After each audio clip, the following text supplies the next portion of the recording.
All right, folks. It's your buddy Mike Messier here once again. This is Friday, March 22nd, 322. Interesting day. I guess yesterday was even more interesting. It was 321. Should you go see the Immaculate? It's just Immaculate. It's not the Immaculate. Should you see Immaculate? Should you not? If you're a horror fan, I say, yeah, go see it. I think most horror fans would like this one.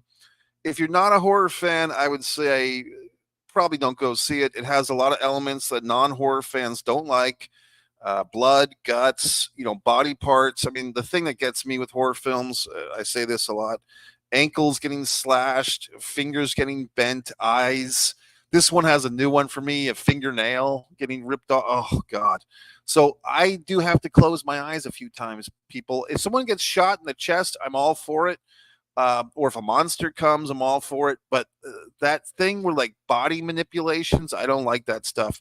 But in any event, if you're a horror fan, yeah, go see it. If you're not a horror fan, and also I'll make this paradigm for you, if you are a Catholic, you probably shouldn't see this movie, because if you are a person who has a strong Catholic faith, especially, or if you're really a religious person and you take your religion seriously, I probably, meaning a Christian religion, I would probably skip this one. You're probably going to be offended, and you probably get all upset, and then you want to hashtag somebody or bemoan Hollywood or whatever the fuck you want to do.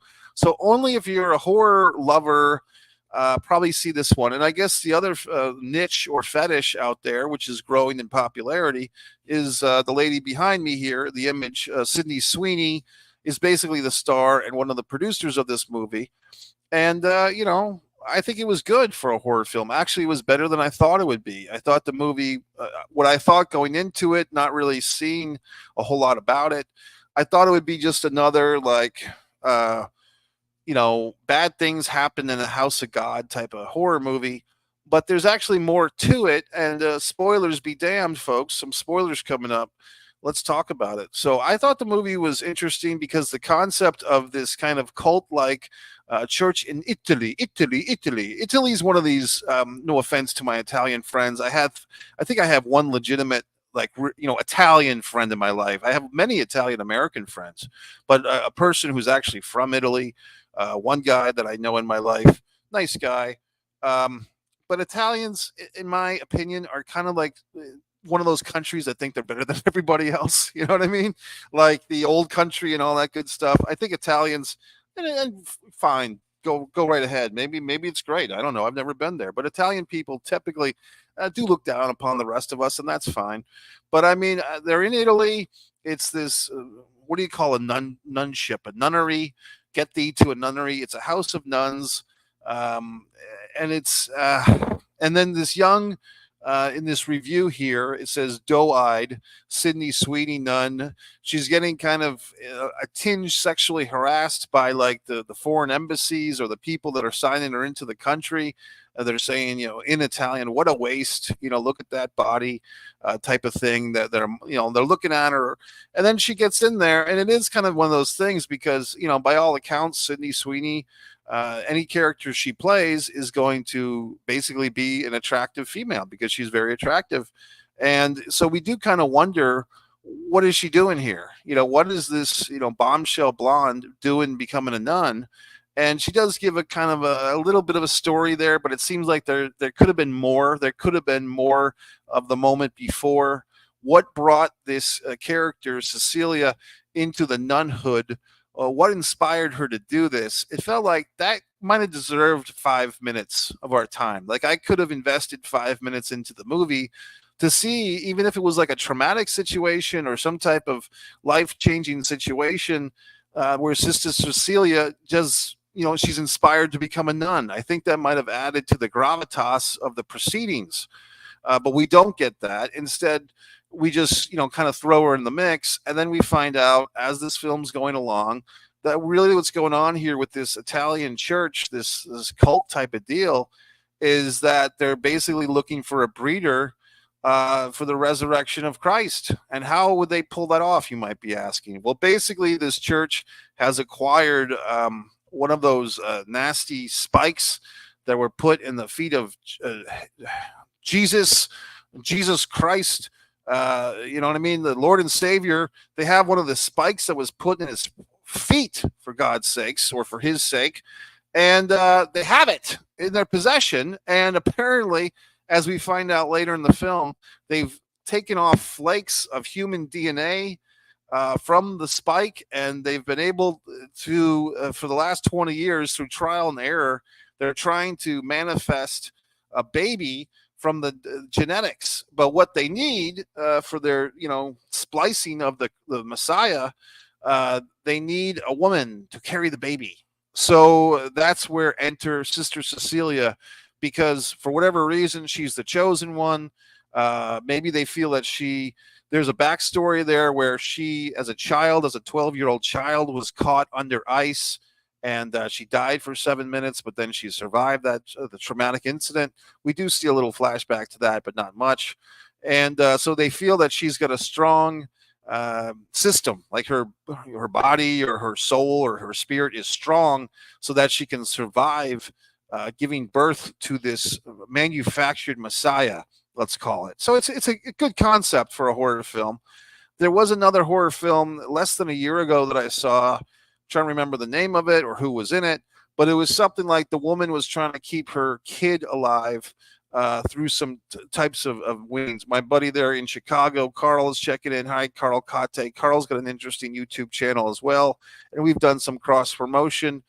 We've talked about different Western films and horror films and so forth. How you doing tonight, Carl? Good to see you. I'm doing fine, buddy.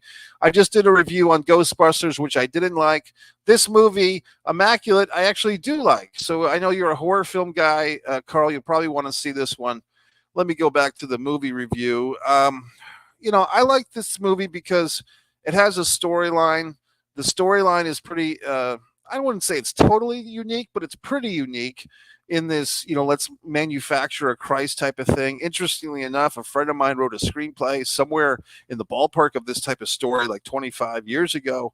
Unfortunately, his movie has not been made, but it's one of those deals where you have to make, if you have a great idea for a movie, folks, you kind of have to make your movie pretty quick, because it's not that people are stealing your ideas. It's that eventually someone else is going to have a similar idea than you had. And I've experienced that myself, So for people that bitch and complain that there's no good movies out there, well, you try making one, I guess was what I would say. But in anyway, going back to this Immaculate movie, there is kind of this, throughout the whole proceedings, there's this type of creepiness. I did see Reinfeld, and I don't think I like that one either, Carl. I did see that with our buddy there. What's his dick? Nicolas Cage. I did give that one a Mike's Instant Movie Review. It's somewhere on this channel. One Mike Messier. I did review that one with our buddy Nicolas Cage because I remember seeing it. That was that a year ago? A year and a half? That's been a while, buddy. Because Nicolas Cage, like Michael Keaton, is having a big comeback. I just saw that there is a new a teaser for the new Beetlejuice movie coming out later this year, I guess. It does actually look pretty good. If you've seen the teaser for this Beetlejuice thing, there is a funeral scene in the teaser, and people are wondering, well, who are they burying? I'm thinking that they're burying Rooney from Ferris Bueller's Day Off, because I believe, didn't he play Catherine O'Hara's husband in the first Beetlejuice movie? So he would be a perfect carry to bury, because he kind of buried his own career through some shenanigans that we won't discuss here. But anyway, I am looking forward to that Beetlejuice sequel. Michael Keaton, I just saw him a few days ago in another movie, Knox Goes Away, which I gave that a pretty good review. This one, Immaculate, I'm giving a pretty good review. I'm thinking it's a 3.5. For a horror film, I think it was strong. I think, Sydney Sweeney, I think, is a good actress. I think she's smart in the way that she does things. She knows that her physical beauty is part of her attributes. In this, as a nun, she doesn't really play that up, but there are some moments there where her looks are kind of coming into the story, and I think she handles herself pretty well in her career. I did like that romantic comedy she did a few months ago, Anyone But You, which I thought was decent. So I think she's good. Is she Meryl Streep? No, but she's fine. She's good. So I thought this movie was a really good fit for her. The other nuns were also interesting. I mean, let's face it, folks. There is something kind of creepy about nuns. I mean, yes, if I were to see a nun in real life, I'd be very respectful, bow or whatever you do to a nun. But I mean, I think if we're being really honest, there is something inherently creepy about nuns and priests and all these people. It's just a little bit off. You know what I mean? It's like, yeah, we get it, but we don't. You know what I mean? It's like, okay, you're wearing the suit, you're getting the tax credit or the tax benefit or whatever the fuck. But I mean, can we really trust you with us, with our children? I don't know. You know what I mean? So, what else? Carl saw the trailer of Alien Romulus. I didn't see that one, buddy. That sounds interesting. But you know what? Maybe I like the alien word, Romulus. I mean, half the audience is not going to know what that fucking word means, to tell you the truth, Carl. But let's look it up. What is this alien Romulus crap? Let me look into it. I'm going to investigate. Alien Romulus. What's a Romulus? Sci-fi horror series might finally get another great sequel. I guess. No, wait a minute. Is this in the Sigourney Weaver um, realm of these alien? This is that. Is this in the Sigourney Weaver alien? Is she even in this thing, buddy? Oh my god. So it is. It's man, oh man. I don't know what to say. I don't know if we need this. I remember it was a while ago, maybe 98, 97, that there was another, like an alien movie with Winona Ryder before she had her comeback, like in her original career. Winona did a movie with Sigourney Weaver. I don't think I ever saw it, but I do recall that happened. Um, I don't know, man. I mean, will I see it? I probably will, but I think it might be another one of those things where I'll go kind of with a chip on my shoulder. Like I said, if you saw my Ghostbusters review just minutes ago, I there's these things with these like 30-year-old gaps in sequels. I think Top Gun Maverick pulled it off. I think Beetlejuice looks like that has a good chance to pull it off.